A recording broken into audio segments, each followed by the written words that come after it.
300 গ্রাম পানি, তার সাথে 1 গ্রাম মাগরিবি টি, মোরকান টি, মাগরিবি, মানে 1 চামচ।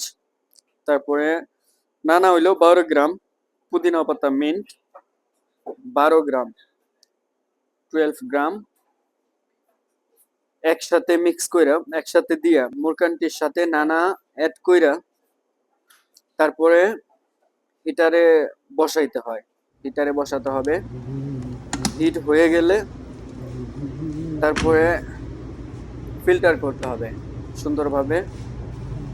ফিল্টার করতে হবে। ফিল্টার করার পরে অটোমেটিকলি এখন রেডি আমাদের মাগরিবি, শাহী মাগরিবি, মানে মোরকান টি রেডি। ফিল্টার করতেছি। ফিল্টার শেষ, এখন রেডি। এটা কাস্টমারকে সার্ভ করতে পারবো এখন।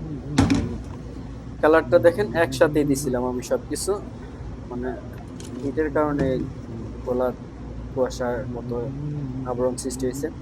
দেখেন কালারটা কত সুন্দর হয়েছে, অসাধারণ। এটা টেস্টও অনেক সুন্দর, অসাধারণ টেস্ট। কালারটা কত সুন্দর, এই যে নানা